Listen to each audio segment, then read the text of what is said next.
All right, so I was thinking this one was your idea, but then just before we started, you asked me why would we pair these two again?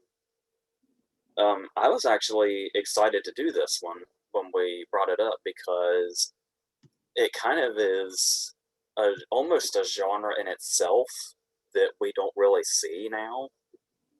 It almost feels like we really can't see now. Like there's certain variations on it, but like they never work, and there's always a balancing issue. But this whole thing we had in like the 80s and the kind of early 90s, where both these fall into, and it was the idea of this premise that seems like this really family friendly concept where you can say like, oh, it's a cop teaming up with a dog, or it's oh, Schwarzenegger has to be a kindergarten teacher and work with kids. Those are the movies, but both these movies are also kind of legit crime movies, like dark crime movies underneath that surface and throughout. And that's something that I've always kind of wanted to see make a comeback, but I feel like it's anytime you see it anymore, it's usually leaning much more into one than the other. Whereas movies like Kindergarten Cop and Turner and Hooch are like a kind of a perfect balance of the actual crime factor and the comedy factor of their kind of over the top premise. I think the closest you would get now is like them trying to pair a live action character with like an animated character, And like and like they've been doing with like Smurfs, Sonic the Hedgehog, Alvin and the Chipmunks. it's also that thing where it's like I don't know if it's a nostalgia thing or what. I Hmm. can never really tell, but it feels like these really captured like a tone in that balance, whereas Now there is one I would sign up for. I would watch a dark, gritty adult version of a Scooby Doo case. I'm genuinely surprised they haven't tried yet. Mm. Like I'm not entirely sure what James Gunn's original script entirely looked like, apart from some of like the weed references. Um, but I could see that existing. Um, and it's that's kind of where we are with Turner and Hooch, just one person. Um, so I'm assuming I mean, Turner and Hooch came first. It was 89 and Kindergarten Cop was 90, but I feel like we both know Kindergarten Cop a little better.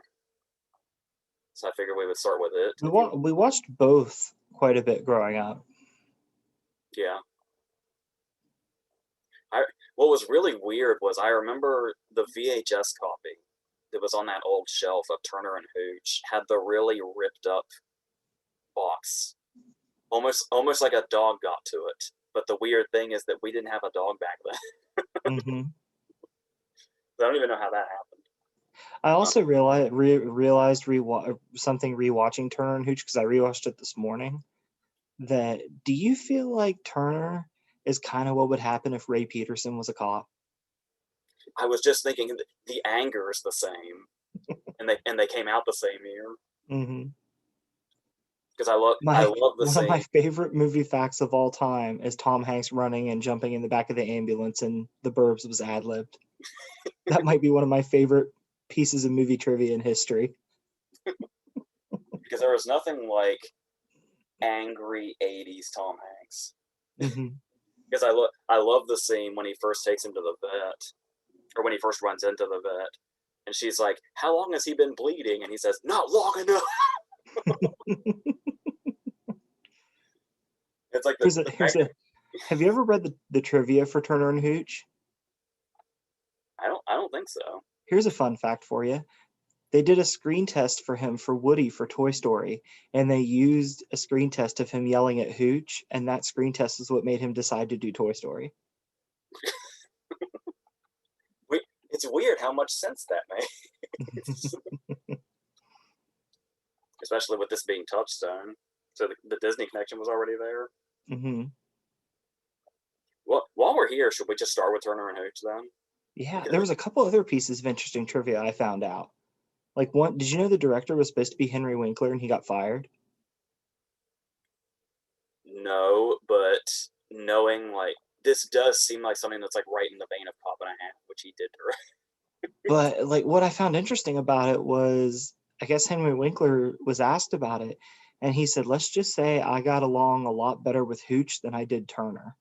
And it just Oh yeah, blows my mind that Tom Hanks wouldn't get along with someone. yeah. I actually I do remember hearing about that now because I remember thinking like the same goes for Henry Winkler. Hmm. Like they both have reputations for being like the nicest guys ever. So I really want to know what went down. Maybe they were trying to out nice guy each other. And another piece of trivia I read that was interesting was, do you know who three of the people were that were considered for Turner? I don't think so. Nicholson, Bill Murray, and Chevy Chase. I was thinking Murray when you said that. And Chevy Chase seems obvious. Nicholson would have been really interesting. Yeah, because he's never done a role like that, really. Yeah, the closest is the Verdell scenes, and as good as it gets. Hmm.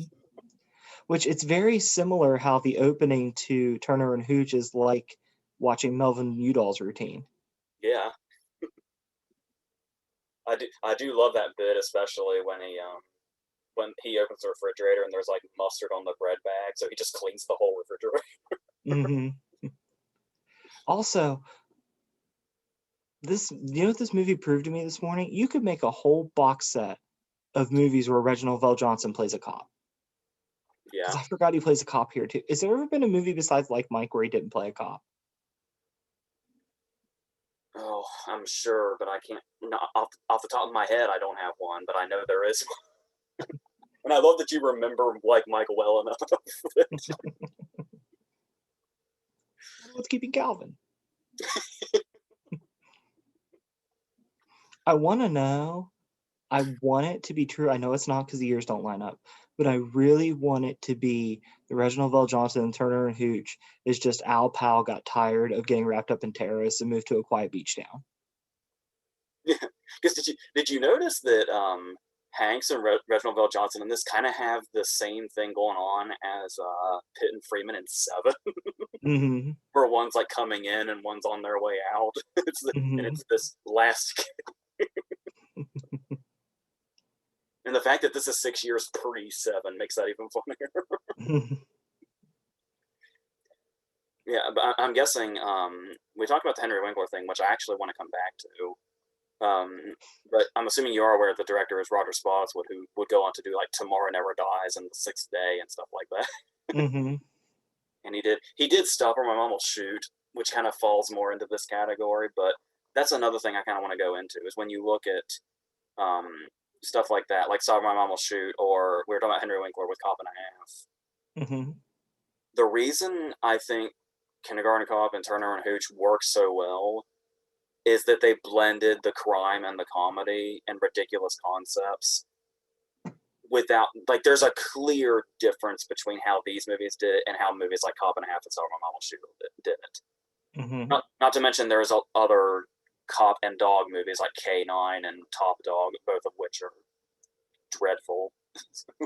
Somehow I knew you were going to use the word dreadful. I almost I almost turned off Top Dog when I watched it. And I just despise Jim Belushi in general, so I don't care for K9. But it's so weird how dark these movies get, and yet somehow they're not a tonal nightmare. I guess I can say up front, I feel like Kindergarten Cop does it better, Hmm. but Turner and Hooch is pretty dark. there's an there's an implied throat cutting at the beginning. Where are you going to see that in a PG movie about a guy and a dog anymore? And another way you can kind of sense that Turner and Hooch could have possibly been a disaster is the fact that it has what was it, 5 writers and 4 editors. Hmm. It's like think about that on top of the fact that it's a guy and his dog movie, but also a violent crime movie. Turner and Hooch should not work. Turner and Hooch should have failed miserably. Turner and Hooch should have just been another Stop or My Mom Will Shoot, and somehow it isn't. How much do you think that has to do with the fact that Tom Hanks is the lead? I was just getting ready to say, I would say 90 to 95%. What I mean, is Hmm. that too much, or is that about right? I would say that's about right. Because I think critics even said at a time where it got bad reviews, but they kept saying at least Hanks elevates it. See, I would go so far as to say I don't know if Hanks now would work as well as Hanks in the '80s did. '80s Hanks was like perfect. Yeah, because it was, to my understanding, it's a movie that kind of had a second wave. Hmm. Because he was just coming fresh off his Oscar nomination for Big, but Big was still a comedy. And then it's like once like Philadelphia and Forrest Gump happened, and he won 2 Oscars in a row. Like people kind of went back to Turner and Hooch and were like, "It's crazy to see how much this has transitioned already." It's I feel like it's been a while, and you've seen more movies than I have, especially recently. But if I'm not mistaken, it's been a good while since we've seen a good Tom Hanks freak out. Yeah, because he's pretty reserved lately, Hmm. and it's his supporting characters that are really the supporting characters in his movies that are really standing out. I mean, he's obviously got some pretty intense moments in Captain Phillips, Hmm. but they're by no means comedic. Yeah, Are we we, talking we comedic it's been freakout? a while. It's just so funny that somebody that is so good at the comedic freak out doesn't use it anymore. Yeah, and not only that, but it's going in the opposite direction and being more reserved. Hmm. Like I rewatched Road to Perdition recently, which was a treat because Road to Perdition is always a treat. And it's just crazy how reserved he is in it. He's very good in it. He's just very reserved. Yeah. I almost want to say that might have been the kind of the starting point, or close to the starting point of him having more reserved performances. What about Private Ryan? Yeah, but then after Private Ryan, we did have Castaway, and he gets to go pretty bonkers in Castaway a number of Is that the times. last time that we've seen Tom Hanks truly go off the reservation for something? Depends on how you categorize the Lady Killers, because he's not freaking out, but he's still in a way over the top. I just know a lot of people point to like Nicolas Cage freakouts. I would put '80s Hanks freakouts up against anybody. The Money Pit is literally a whole movie centered around that concept. I mean, to be fair, so is the second half of The Burbs. Yeah. I So mean, just the image at the end of The Burbs with the bandage on his head just brings me giggles upon giggles because I know what comes with it. even after he calms down, we eventually get to citizen's arrest. God, we're going on a whole the Burbs thing. We're in the right actor in the right year. The right Um, freak out. is there how much of a percentage would you say Turner and Hooch works because of Hanks? I'd say most of it. I think without Hanks, you have kind of a throwaway movie that maybe wasn't sure what it was doing. But I feel like Hanks plays it so well. He knows when to freak out and he knows when the quiet moment should be. Yeah, because he's equally as effective when he's freaking out at Hooch, and then when he's like, there's the scene when he's starting to come around and he realizes that Hooch like misses Amos. And Hmm. it's so interesting how expressive Hooch is in that scene. It's like as soon as he says that, you're like, yeah, you can tell. It genuinely looks like he misses Amos right now. Hmm. But yet it's just still his Hooch face. But yet somehow you can detect that. And no one else can flip a switch like Tom Hanks.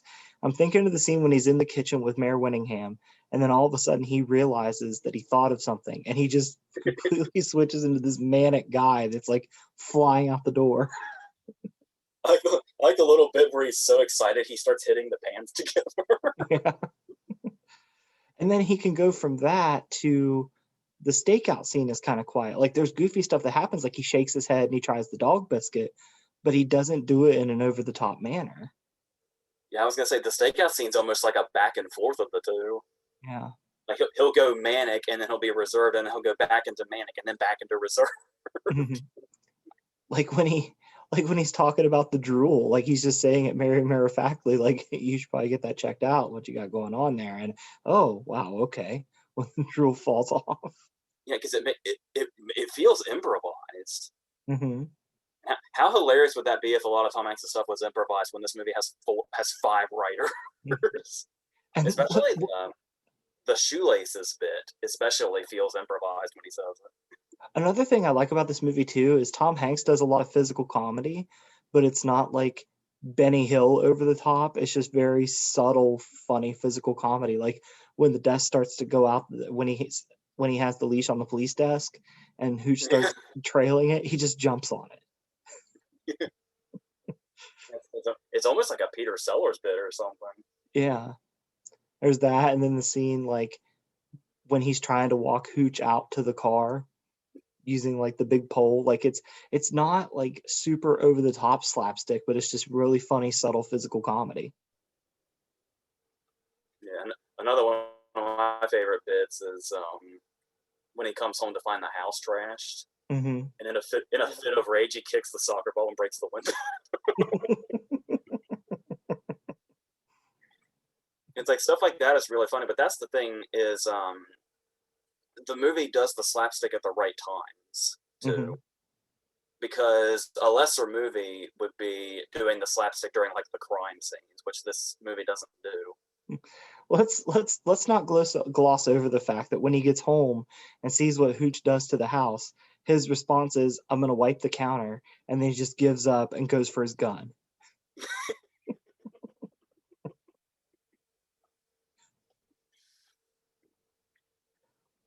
And then there's Like I almost feel like this movie wouldn't fly today just because of all the threats made toward Hooch.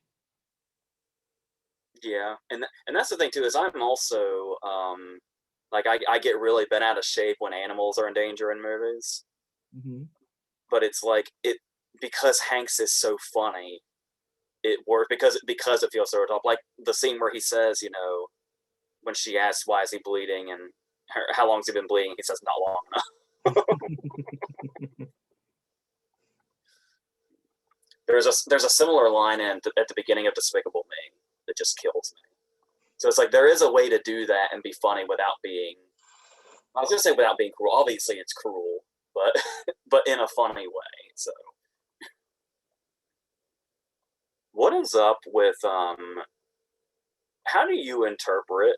I know it's going to Turner Hooch and saying like, how do you interpret this scene?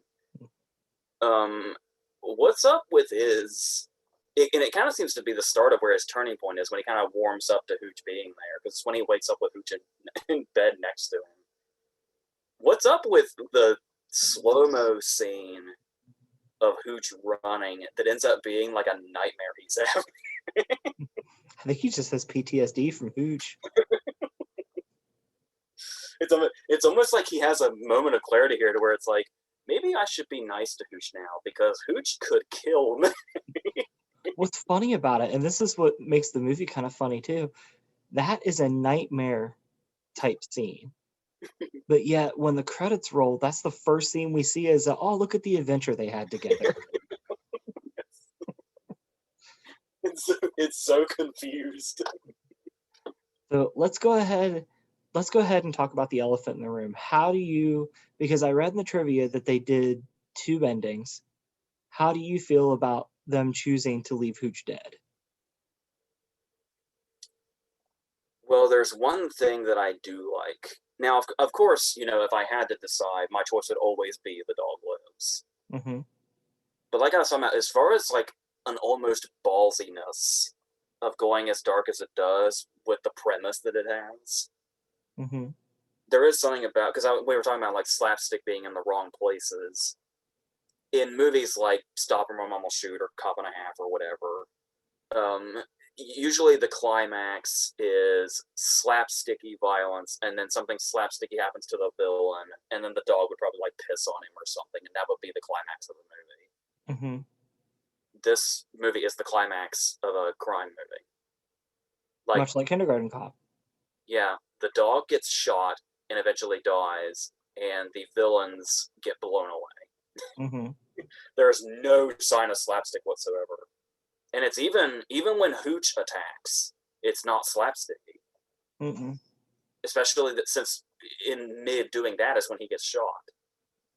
And then I think I've spoken to you about this before, but now that we're on camera, I will go into this.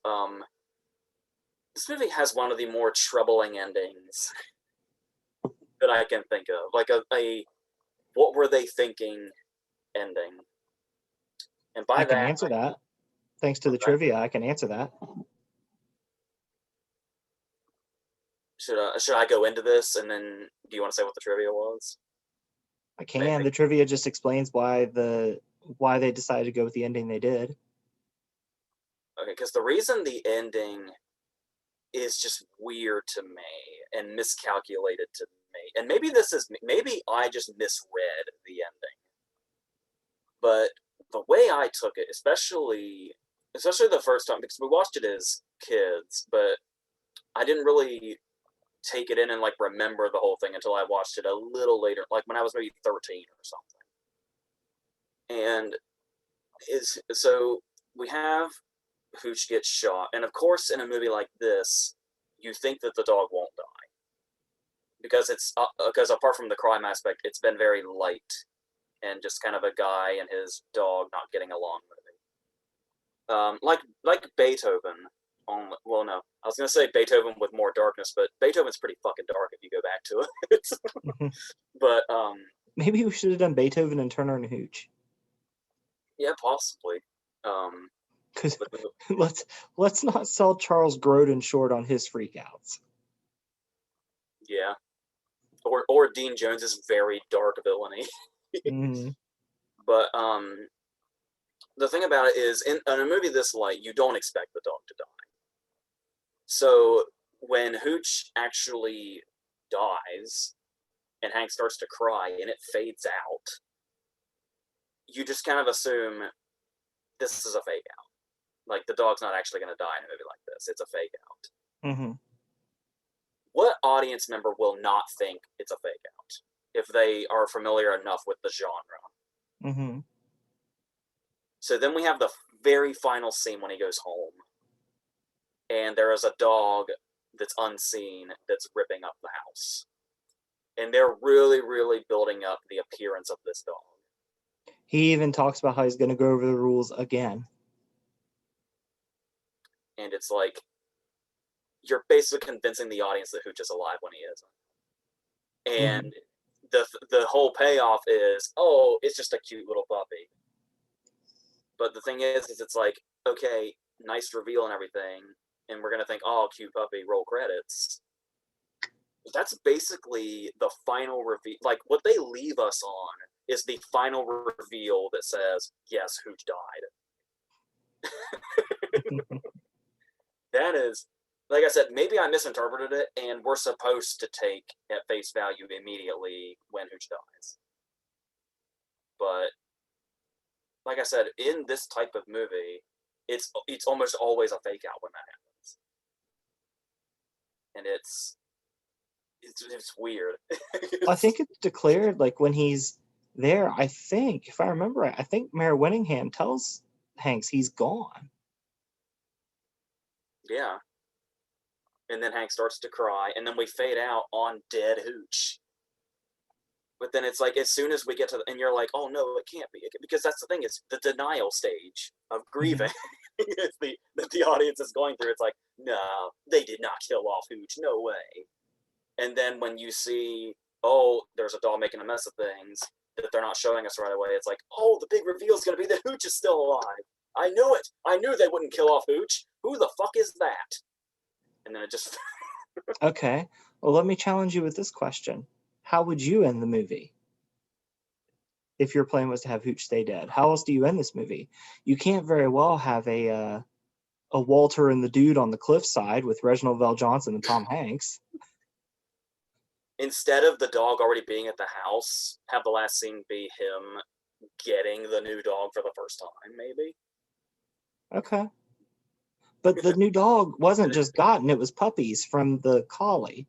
Because when he goes home, there's a whole playpen full of collie puppies. Yeah. So it's already kind of Well, yeah. setting you up there. Okay, then that's okay. That's it. Like right there, right there. When he walks, like you don't even need to do another scene. When Hanks walks in and like all the dogs are there, Mm-hmm. kiss Mayor Winningham, roll credits.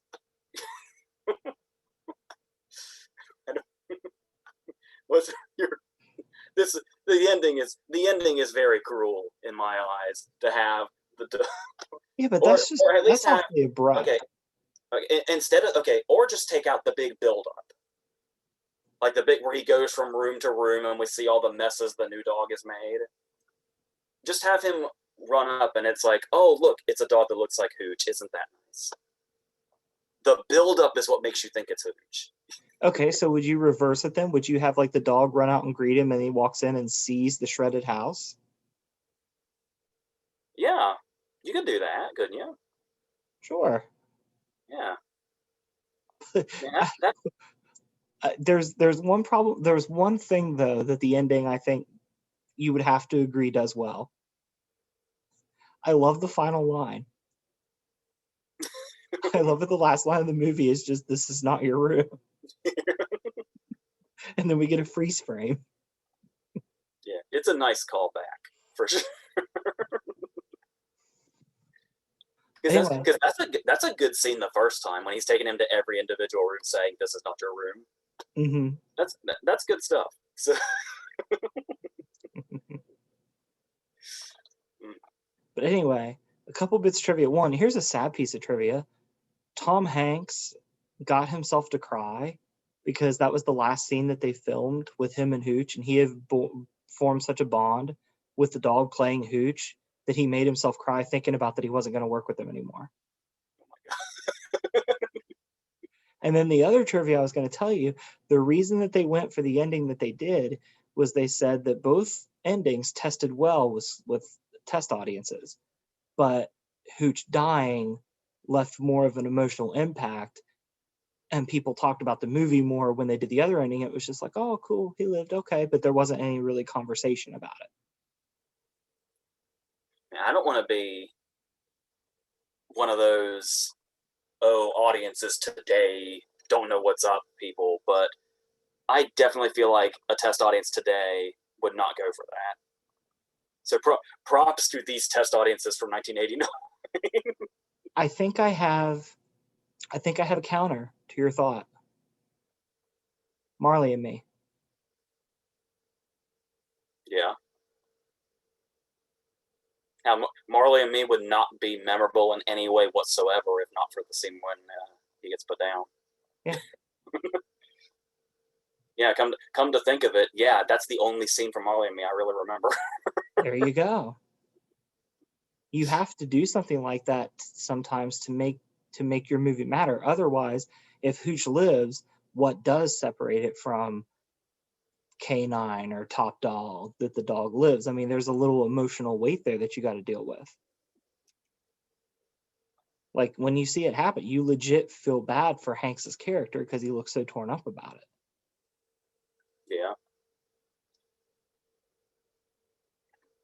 A Yeah, lot because of I it would really, be like if another movie tried to do that, it might be a scene where like he looks disappointed or he looks kind of sad, but we see Hanks like break down. yeah, because I do remember, because you can tell it's something you don't see often. Because even though Marley and Me didn't really leave an impression on me, I remember sitting in that theater in 2008 and like wiping my eyes and saying that took balls for a movie like this to go that far. Mm-hmm. So it's yeah, and I feel the same way about this one. I mean, I don't know how ballsy it can be since they shot another ending and tested it, but the fact that the audiences actually chose this one by their reactions is good. Mm-hmm. Because, like I said, you do kind of if you had, I mean, it sucks, to see the dog die. Mm-hmm. Like I said, so more often than not, you would just choose to say, I'd rather not see that. Okay, now let me ask you this: knowing that there's two endings and the three names that I gave you earlier that would have played Turner, do you imagine If it's Nicholson, the dog dies. If it's Chevy Chase, the dog lives. If it's Bill Murray, it could go either way. Yeah. Yeah. I feel like if this movie was Chevy Chase, I feel like it'd be a totally different movie. Mm-hmm. Like it'd be basically a full on comedy. It'd be a Chevy Chase showcase is essentially what it would be. Yeah, and in this case, you actually kind of get the vibe that that Hanks and the dog are co-stars. Mm-hmm. I think Nicholson's star would have overshadowed it. I think Chevy Chase, his style of comedy would have overshadowed it. Bill Murray, I could see. Yeah, because Murray seems to always find this way between the light comedy and the cynical. Mm-hmm. Like it's really common in his movies and his I character. think what gets lost in the shuffle is, yes, he's really funny, but Bill Murray is also a really good actor. Yeah. And I could have told you that before Lost in Translation ever came out. Yeah. Like, I rewatched The Royal Tenenbaums last week. He blends in so well. Like, when he needs to blend, he blends. When he's the star of the show, he's not afraid to do that either. Well, here's the question now.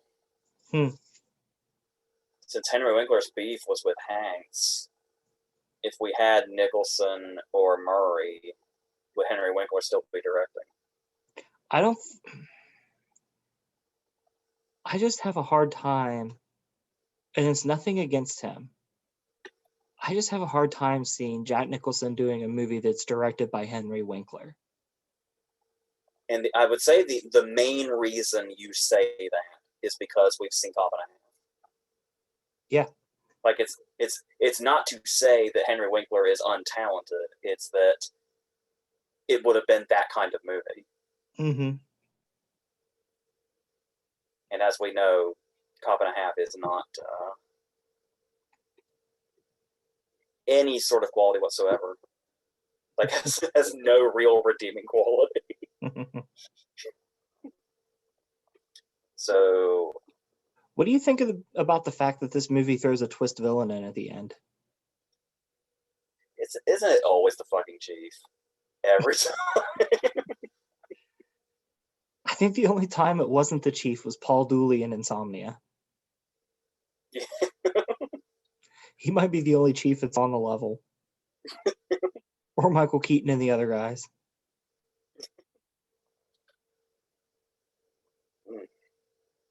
I love that Turner and Hooch did LA Confidential before LA Confidential did. at least in the cinematic world. Mm-hmm. I do like the little detail too that Craig T. Nelson wasn't like a shadowy figure. Like, it would have been really easy to have like Hooch drop hints that he's involved, but Hooch is normal around Craig T. Nelson. Yeah, because any even slight hint that Craig T. Nelson was involved would have been a dead giveaway. Like, you just. Mm-hmm. It's like you were saying, if there was. The only hint I could see, and I don't even know if this is meant to be a hint, is how cautious Craig T. Nelson is around Hooch when he shows up at the station and Hooch is there. But you could easily read that as Hooch is a big scary dog. But was Craig T. Nelson being cautious because Craig T. Nelson was afraid that Hooch would be on to him? This movie asks questions. So can we just take in how amazing it is how serious this all sounds? Mentioning a character named Hooch.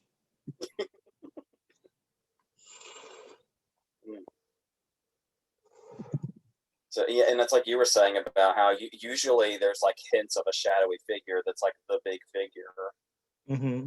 Like if they had hinted at that, it would have been like, well, obviously it's Reggie Nelson. Mm-hmm. I mean, not that it's like some great twist or anything, Mm-hmm. but the fact that they didn't like rush to show their hand is admirable. It's literally not revealed that Craig T. Nelson's even involved until the climax. Yeah. The biggest hint we get is when the guy says that the guy that we think's in charge isn't in charge, but he doesn't say, and we never really elaborate on that until Hanks pretty much tells us. And let me just go on record and say that it had been a while since I'd seen Turner and Hooch, and I was surprised because I was convinced, I don't know why, I've seen the movie multiple times, but I haven't seen it in so long. For some reason, I was convinced that Amos was Harry Dean Stanton. You mean prior to rewatching it? Yeah. I could see that. If Jack had been Turner, that would have happened. Probably. Or Amos would have been Roman Polanski or some shit.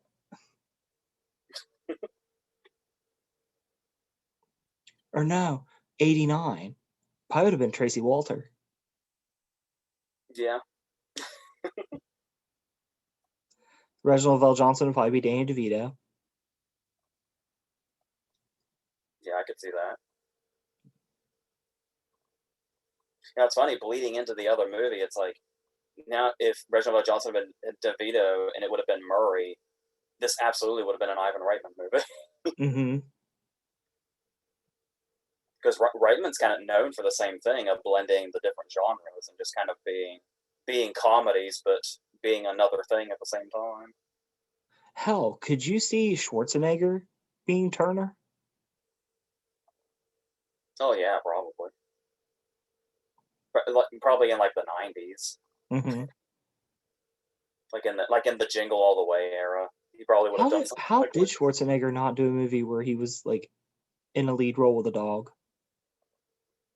I think that's why I went to Jingle All the Way, because I feel like the closest we got was him and the reindeer.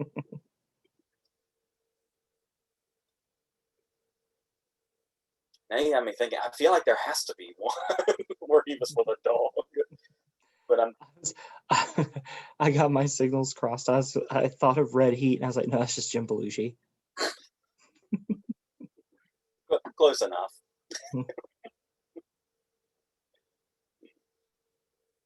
So, speaking of Schwarzenegger, are we going on to our other movie? Yeah, I think so. So, this one does not waste any time. This one starts off as the crime movie and eventually becomes the comedy. Mm-hmm. It's almost like a violent shift in tone. Yeah. Like the score changes and becomes happy, and it's like we're violently taken to a new. It's like somebody changed the channel in the middle of the movie. Now that you bring it up, I gotta say this. This movie's score is fucking dope. Does it slap? Do you not agree? So varied. I think that's what makes it so cool. Who did the score? Oh shit.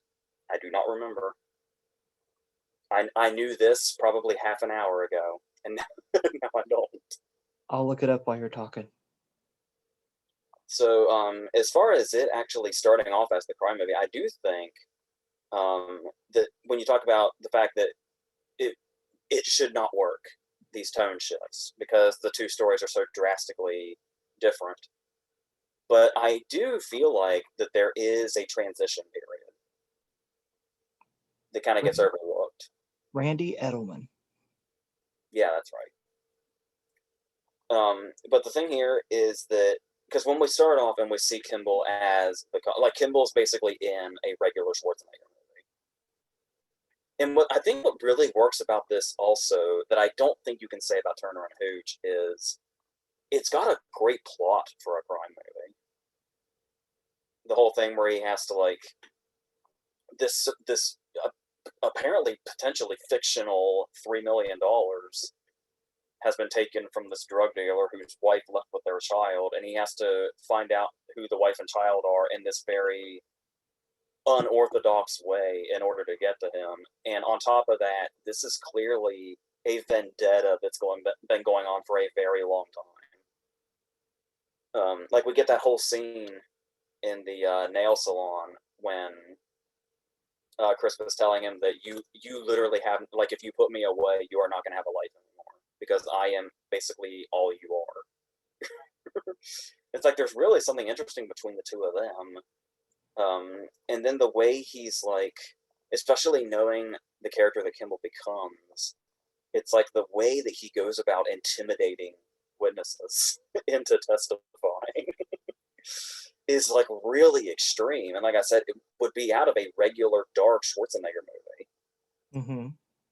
It's like if you turned this on without knowing what it was and didn't know anything about it, you would think this would be the tone the whole movie is. And I would love to see somebody watching this movie blind. It's way too popular for that to probably ever happen, but I would love to see somebody watch this movie blind. But what I was talking about, well, first off, what do you think about kind of the opening scenes when we're kind of in that, like, kind of strictly in the crime territory? It feels like a typical Schwarzenegger movie.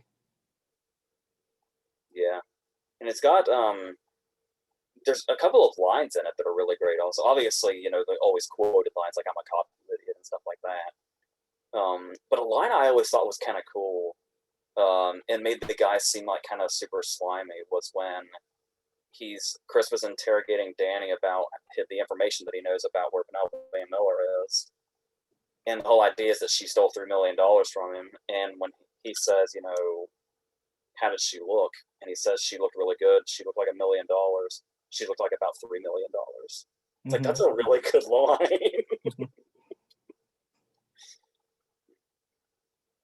And yeah, and then that whole subplot with the witness it's really not there much, but it's there like just enough to where when that plot turn happens, when Chris' mom gives her like the hot dose, and it's how the pieces of the plot like fall into place as these two seemingly totally different things are going on, has always been really intriguing to me that they somehow pulled this off.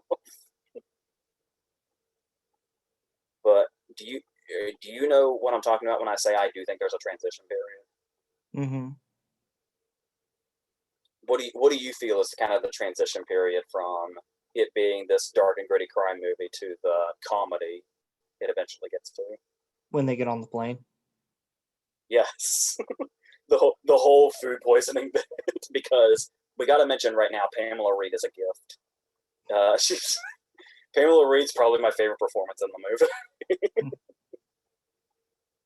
And it's like because we kind of get it in not just necessarily the transitioning from crime to comedy, but also like showing him having to deal with a child on the plane, where he's still kind of got that dark nature about him, where he has no issues telling this kid that he will break him in half.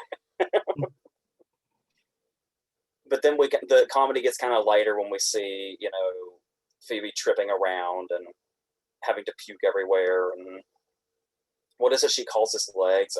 Get your tree stumps out of the way before I vomit all over you.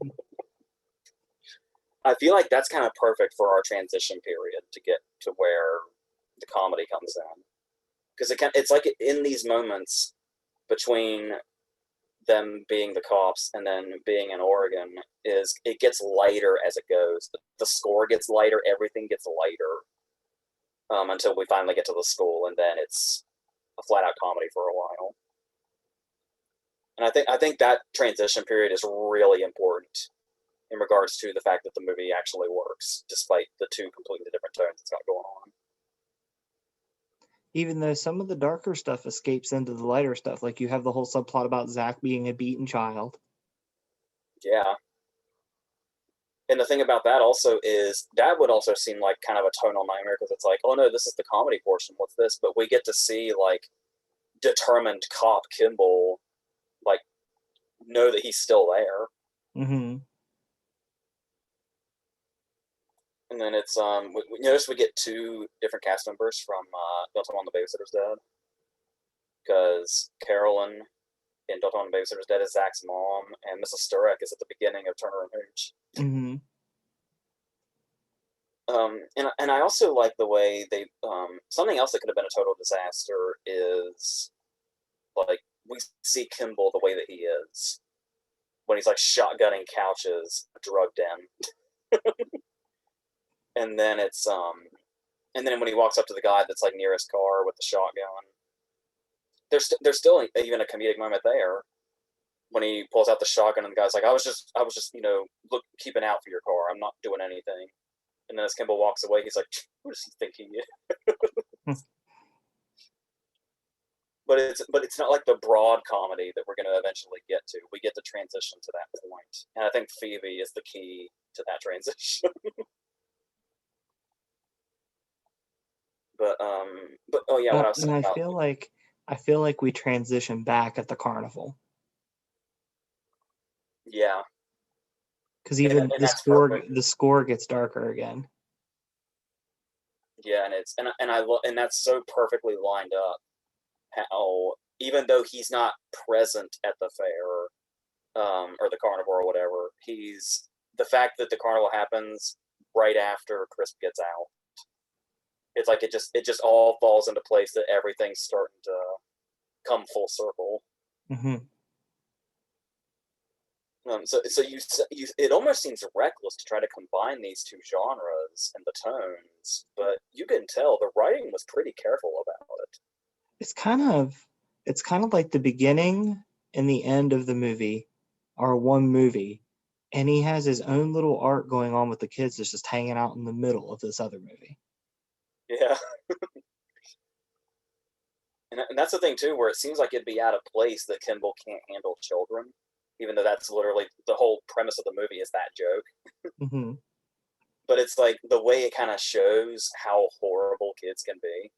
Like when he's sitting there waiting for Michalowski, the first thing we hear is he punched a girl, but it's because the girl poisoned his hamster. Hmm. You can just see Kimball going like, "What the fuck is going on?" It's like, what exactly am I getting into?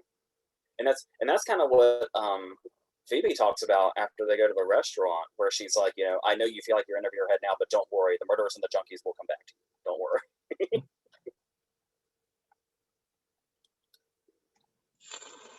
Oh, while we're in praise of Pamela Reed, I mean that restaurant scene is just gold. It feels like she actually convinces us, the audience, that Phoebe and Ursula are two different characters. Like they feel like two different characters. It's like when it's genuinely heartbreaking to imagine Penelope Miller's perspective when Phoebe says to her, "We're not who you think we are," in her normal voice. And she has to think, oh no, Ursula doesn't exist? That's a major bummer.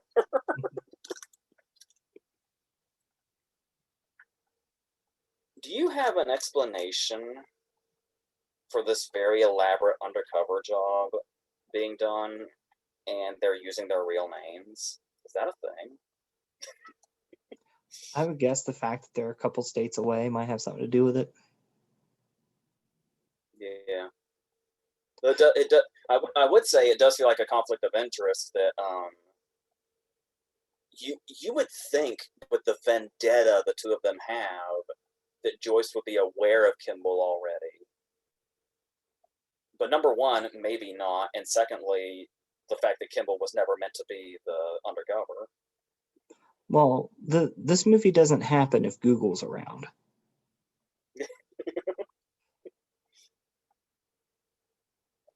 Yeah, that's what I was talking about recently with The Little Things, the Denzel movie that just came out. Mm-hmm. Is set in 1990, and you wonder like, what's the point of that? But but it's number one, I guess the script is about that old before they finally made it. But also, it's interesting to see a movie in 2021, a crime movie, when like current technology would be so helpful, and just not having that at their disposal makes the case significantly more difficult. I think the problem too is most horror movies that come out nowadays are really crappy. And I think it's just because present technology has eradicated a lot of the problems that old horror movies had. Yeah, so you always have to find ways to like write technology out. Yeah. Like take for example, like a paranormal ghost movie that like there's poltergeist activity going on. In the old horror movies, you have the whole conversation where they don't believe you, they think you're imagining things. And nowadays you just whip out your phone and record it. Problem solved. I mentioned her in passing a little bit ago. Thoughts on Linda Hunt's character and performance here? I I love the fact that the way her character's set up in her first scene when she's talking about the fact that he's an undercover coming into this, and it makes me wonder how much she would have to be aware of. It's like I said, it seems not all that undercover in a lot of aspects, but Mm-hmm. but at the same time, I love the fact that she's aware enough of what's going on that he's a cop and something's going down, and instead of being intimidated by that, she basically scolds him Mm-hmm. about if the children of her school are in danger, then we're going to have a problem. And it's interesting too that he deals with the people that he deals with, but she's somebody that seems to kind of shake him. Yeah, especially after he beats up Zach's dad. Mm-hmm. He's literally a child in the principal's office. Until we get that amazing moment where we realize she's like ecstatic that he beat the shit out of her. Mm-hmm. She plays that scene so well. And I also talking about the concept. I also love that you talked about how the crime plot still manages to kind of seep in a little bit Mm-hmm. throughout, and it's like when you look at it as everything he's doing in the classroom is an investigation, and there's like red herrings. It's like first he thinks it could be Kathy Moriarty, then he thinks it could be Zach's mom, and it's a mystery for a while who Rachel is. Mm-hmm. And I love the moments that they tie that in, the investigation aspect in with kids will make this impossible. Because there's the moment when he's like, how many of you were born here?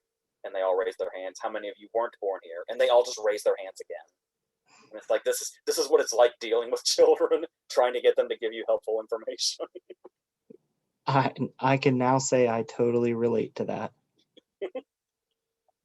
Yeah, because when you say this movie's portrayal of children is really accurate in total, Mm-hmm. like maybe one of the more accurate portrayals of children I can think of. Mm-hmm. Because there's also I have definitely dealt with my own version of the little girl from Beethoven. I also love that moment. That's such an authentic moment. Have you dealt with the I'm not a policeman, I'm a princess, and he's still insisting on it? The way she doubles down on I'm not a policeman, I'm a princess, but her voice like trails off. That happened this morning.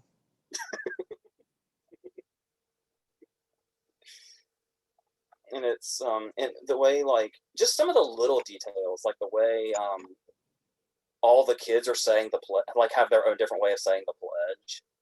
Mm-hmm.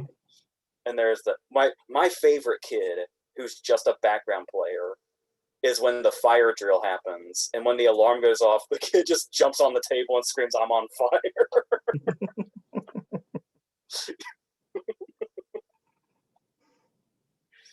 Mm. Once again, some comedy sprinkled into a serious scene. Yeah, I love how much like ends up becoming crucial that you don't think about. Like if you were seeing the movie for the first time, you would I don't know that you would the fire drills are so common in schools. I don't think it would really register with an audience seeing it for the first time that it's foreshadowing, Mm-hmm. and that makes it like all the more effective when it comes back. Same thing for Phoebe teaching them about strangers, Mm-hmm. and then like that's their reaction to chorus. Mm-hmm. It's like that's really well done. Mm-hmm. Do you think there's I mean, I say the writing is really well done and really well constructed, but would you say there's still contrivances here and there? Like, One that comes to mind for me is when he says when he comes home when he comes back to the motel after the first day of school, and he just kind of lays down on the bed and he's like, "You're going in tomorrow," and her response is, "I can't do that because of a blower cover." mm-hmm. I don't remember for sure, but I feel like in school I had two different substitute teachers on two consecutive days. Mm-hmm. I don't think that would be that uncommon, would it? Could be if they go in asking the same questions. Yeah, I was gonna say if it was, unless it's a reason different from that, she says that. Plus, But it's small town. Small towns operate a little differently. yeah, yeah, because you kind of get that vibe when Chris comes to town. You see the way everybody interacts, like the guy that he takes the cars from. Kind of, it almost seems like he knows that guy that works in the toy store or something, and there's like a whole community going on. But Mm-hmm. no, yeah, no, they blatantly say that because when Chris leaves the first time, they say tourists. Mm-hmm. Yeah. So okay. So now that's been established. Are we under the impression that Kindergarten Cop doesn't have country references? That's the only one I could think of. I'm sure there's little ones here and there, but as far as like the overall, arching storyline of the movie and how it all fits together, because I also feel like another thing they do well is, would you say this is a genuinely good Schwarzenegger performance? Yeah, I would say so. Because you think because the first thing you think of is balancing action hero Schwarzenegger and comic actor Schwarzenegger. And I know this was he said on a talk show once that when asked what's weird is usually people can't pick or whatever, and he answered right away. Somebody asked him what his favorite of his own movies is, and almost immediately he said this. Hmm. And he said because he loved working with the kids, but also the fact that he loved doing comedies. Like he really wanted to, he felt so accomplished when he did Twins because that was like his first attempt at comedy. Mm-hmm. And like that was kind of something he always wanted to do. He just kind of got wrapped up in the action thing, and you get a sense that he like this isn't something that he's phoning in because while he can do the comedy and he can do the action, there's the scenes that actually call for even more than that when he's talking about like his son Mm-hmm. or when he and Joyce reconcile and he's telling this like he kind of fabricated what was going on with his family and then he tells Joyce the truth about his family and it's a really well acted scene. Mm-hmm. and like a really potent dramatic moment that really puts us in his mindset and kind of and sort of in a way of how he kind of relates to her. And it's that case where you would think, oh, this is the point in time in the movie where they just shoehorn in a love story. But after that scene, you kind of get, even after she's pissed off to find out he's a cop, that after hearing that story, that attraction is still there Mm-hmm. because it's such a human moment. And they're like kind of fellow parents to two different children, but have those same feelings. It's like the rest of the movie. It really just shouldn't work, yet it finds a way to. Mm-hmm. Another thing I want to touch on with the Zach thing was talking about kind of the impact that Kimball has on some of these people. Have you noticed a wordless moment at the end of this movie that I feel like speaks volumes? Mm. There's no dialogue, as we know with Zach, who doesn't speak much. There's an unspoken moment at the end here that's kind of really powerful, where we know that Zach is abused by his dad, and then Kimball beats the shit out of him for it. Mm-hmm. And then that feels like that would be the conclusion to that. But there's that one more moment when they bring Kimball out on the stretcher after the climax, and they're putting him in the ambulance, and all the kids are like looking concerned and like trying to talk to him and stuff like that. And there's that shot of Zach just kind of looking at him like he's seen his hero fall because he basically knows that Kimball probably saved his life from his Mm-hmm. dad. But it's just this one shot of Zach just looking at him while he's on the stretcher, and you get this sense of whatever Zach goes on to be, Kimball will be like the figure he remembers forever. Mm-hmm. It's, The fact that you can take that much from one shot in kindergarten, I feel like says something. What do you think about Crispin and his mom as villains? I think they work well. Because that's basically what we were talking about in Turner and Hooch, where it's like when you get lesser movies that try to mix family-friendly entertainment with a crime movie. I wonder if Home Alone had a lot to do with this, which obviously was the same year as this. In most movies like this, the criminals are bumbling idiots and are characters that exist in a comedy. Whereas Crispin and his mom are people from a crime movie that just happen to be in this comedy. Mm-hmm. And like, once we get to the climax, when we just go to these really dark places, the climax to this movie is so intense. Especially for the kind of movie that it is. The movie's climax is so intense. I don't know if you're aware of this. That shot when they're in the bathroom at the end and he realizes that Kimball's behind them, when he puts the gun to Dominic's head, when we get that close up of the gun to Dominic's head, that shot is cut out of the TV version. Like the violence of the scene is mostly still intact, but that shot of the close up of Dominic's face with the gun to his head is not in the TV version. I didn't know that. It's like that shit's way too intense. And props to Richard Tyson, who like really good because of the two sides we see of him also, where he's like kind of the criminal that just kind of doesn't give a shit and knows he's going to get by or whatever. But then we kind of see him panic a little bit when he's in the courtroom. And then by the time there's a clear shift of him being like the smooth criminal. And then when he sees Dominic and Dominic is within his grasp, he becomes like manic and insane Mm-hmm. and intense. I don't know how Richard Tyson has never found more work besides hanging out as like small characters in Fairley Brothers movies. Yeah, because he had a run there of. I just rewatched Something About Mary recently, and I love Richard Tyson's cop in that movie.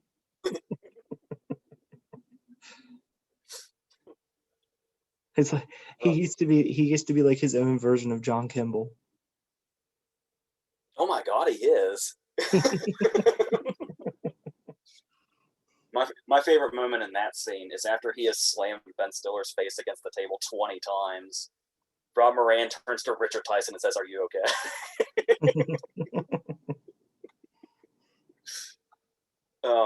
But yeah, he did have a run there of like movies like Two Moon Junction. Mm-hmm. He was like that's like an erotic movie. That's what he did for a little bit in like the late 80s. But yeah, I feel like he's really good in this also, and of course, Oscar nominated Carol Baker is his mom, and she's kind of got that sort of. He seems like the most evil person in the room until we see her, mm-hmm. And then when we see the power she has over him, it's like we know who the real threat is. To the point that she almost flat out kills Phoebe. And the crazy part about it is like a lot of Crisp's motive is the money. And the way that she's portrayed, her motive is literally just to have her grandson in her life, and she'll do anything to do it. Yeah. I feel like that kind of reaches its peak when she delivers the hot dose to the witness, to mm-hmm. Cindy. It's like, holy shit, this is going down even darker path than we realize. Mm-hmm. That's like after Schwarzenegger kills him and she goes into the bathroom and finds him, she doesn't say anything about being mad about shooting Crisp. The only thing she says is, "Where's my grandson?" Yeah. I almost think it's more powerful that she doesn't have a reaction to Crisp's death in words. She just sees it. And then it's like this character that we know is evil has now reached desperation because now Dominic would be all she has. Mm-hmm. And the fact that Kimball's actually taking bullets in this climax, by the way. Like, they're not missing him. Mm-hmm. And not to mention the fact that she has gone so far off the reservation, but never raises her voice. Yeah. That's what I was going to say, too, about the hot dose thing is, like, when I talk about going down dark territory, obviously we see Chris, shoot Danny. But the idea of killing her through a hot dose is so calculated in a creepy way. Mm-hmm. So it's like, that's the kind of thing where when comedies want to do, blending like this, I feel like a lot of times you'll hear a criticism where it seems like somebody will say that it seems like a character's from an entirely different movie. Mm-hmm. But that's the great thing about the villains being so serious in this, is the fact that when you say, because it starts off as the crime movie, anything you say seems like it's from a different movie is the comedy parts. Mm-hmm. Now the whole thing is consistent with the case they're trying to work.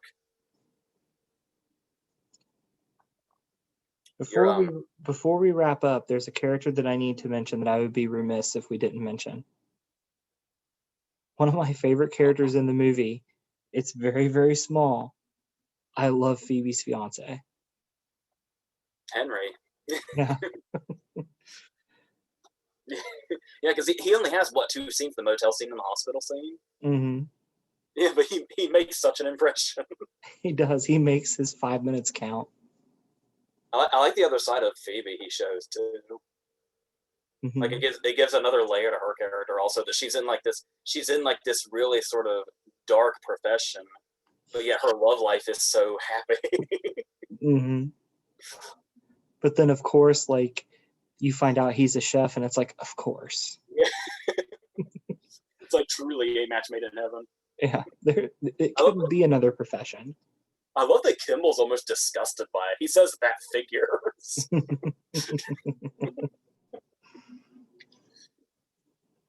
There's somebody else we didn't mention. Hmm. Did we bring up Lowell yet? No. That's another character that's just small role, but leaves an impression. And I think the reason that I think Lowell stands out to me is not only is just a funny running joke that he's weirdly fixated on death, but the fact that one of the I would say the most famous line in the movie. What would you say is the most famous line in the movie? There's a couple different options. I think it's a tie between girls have a penis, boys have a penis, girls have a vagina, and it's not a tumor. Yeah. Of course, I'm leaning towards the latter when we talk about Lowell.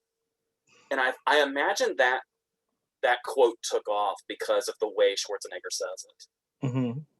Are we to assume that? Yeah. What I love about the way he says that line is that, and I love we get this little bit of Lowell also when he talks about Abraham Lincoln's mothers and how that one of them died, and Lowell just says, "I knew it." How they pay off of that. But the thing is it's like, we've already established the Lowell's obsessed with death thing. I love thinking that the reason Kimball says it's not a tumor like that is because he when he said, "I have a headache," it's like he just knew Lowell was gonna chime in with some death shit. It's like the way he yells, "It's not a tumor," was his way of saying, "I knew you were gonna come in with that bullshit, Lowell." He's tired of Lowell's shit.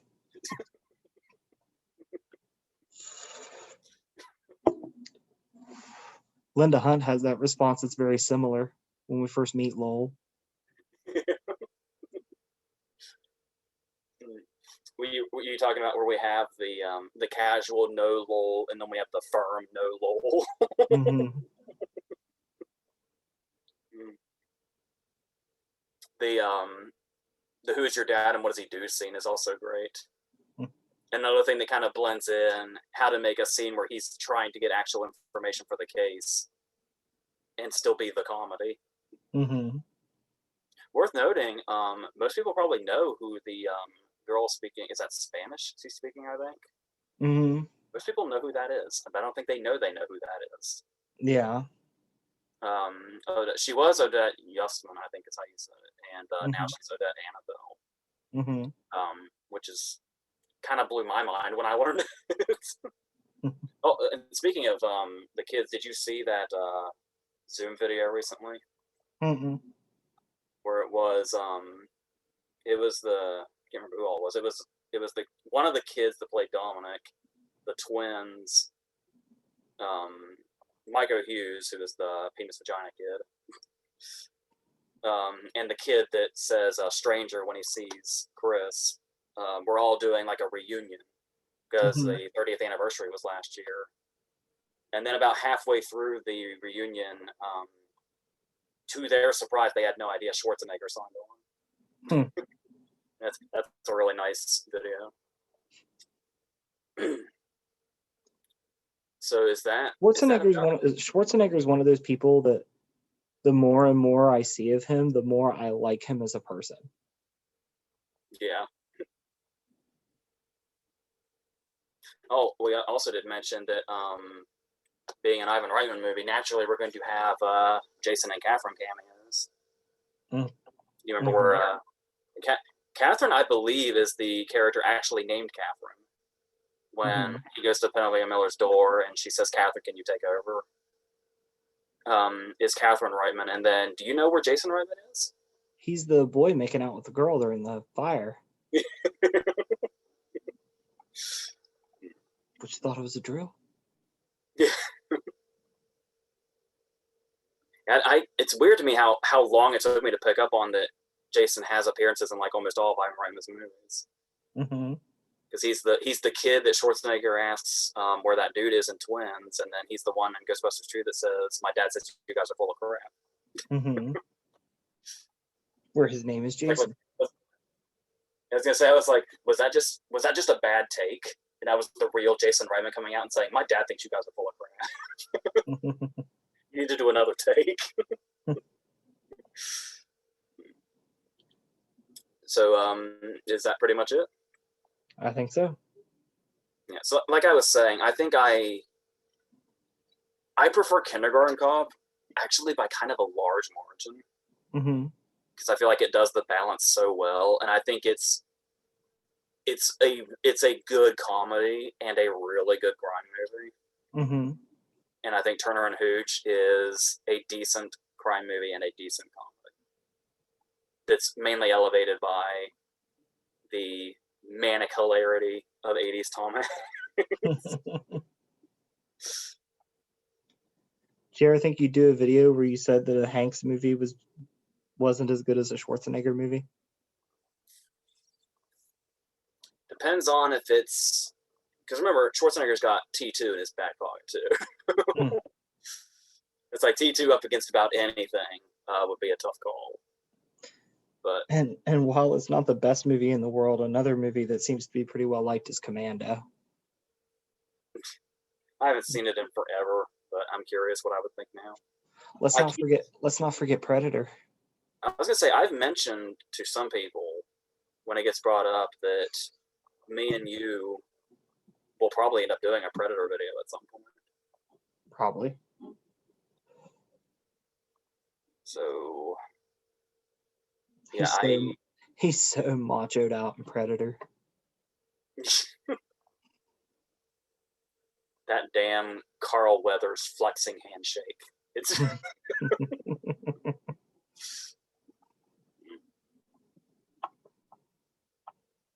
all right. So is that all? I think so. Do you have any last points to make or comments? No, I'm good.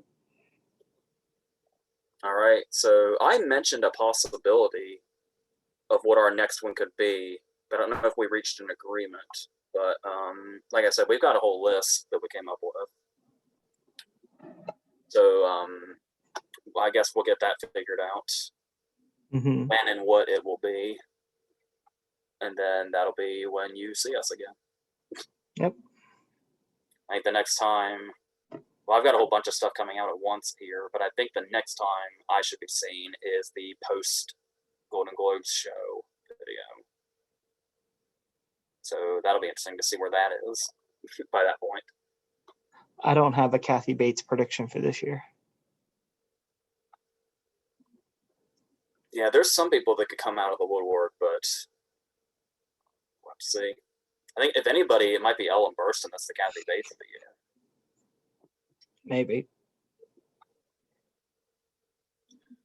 All right. So if you don't have anything else, I think that's probably it for mine. That's it. All right.